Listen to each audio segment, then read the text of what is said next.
What's up, designers? My name is Keith, and I have something incredible to show you. I have this footage here of me staring at a camera for 5 minutes with a thing on top of my head. You could tell that I am enjoying it because I am smiling. Well, I think I smile at some point. Anyway, I want to put a transition onto this video, and so I have this terrible transition that I made right here.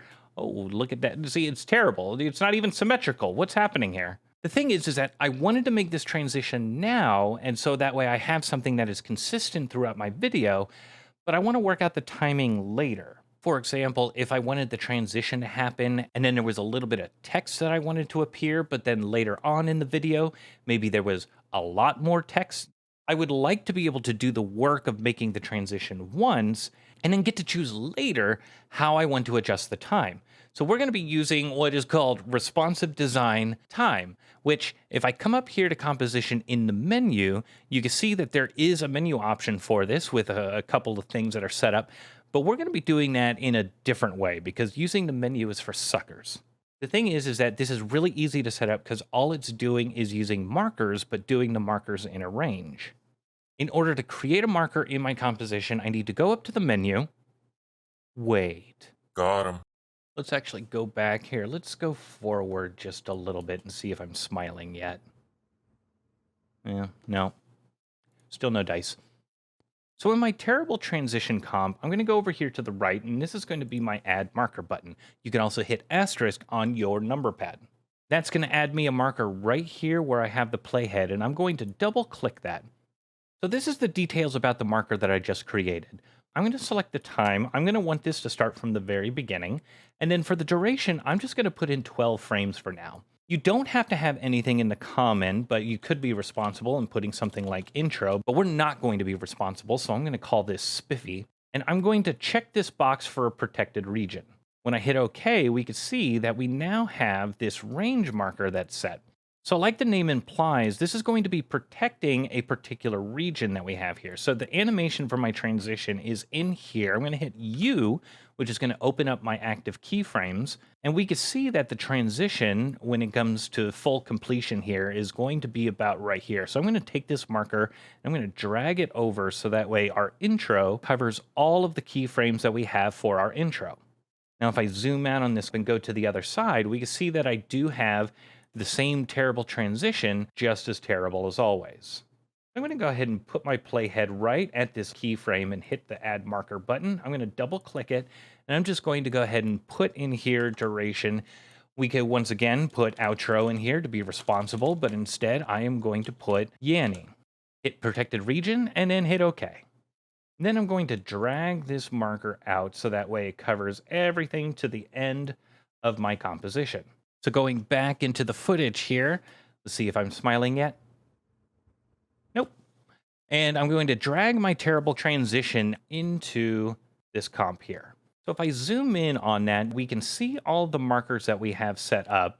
And what I'm able to do without doing any time remapping, all the stuff that is not protected here in the center is either going to squash or stretch with regards to time, but it's going to preserve everything that has been selected as a protected region. So let's see if we get out of this transition, if I'm smiling. Nope.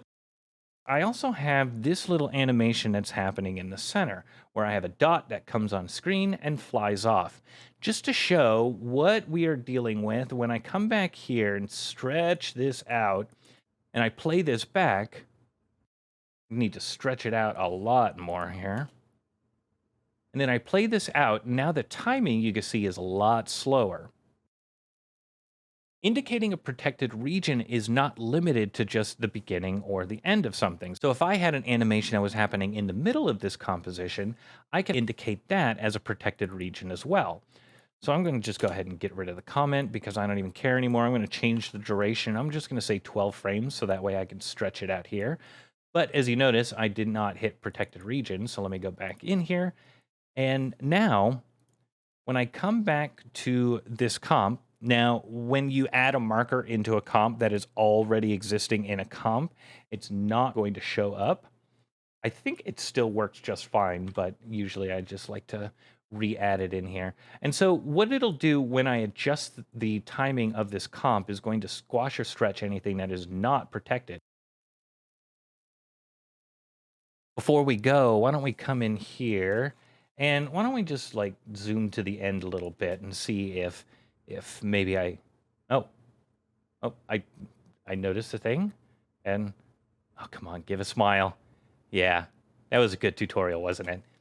I think that's something that's worth preserving. So why don't I come in here and say I'm going to put a marker right here, and then I'm going to, hey, I finally smiled.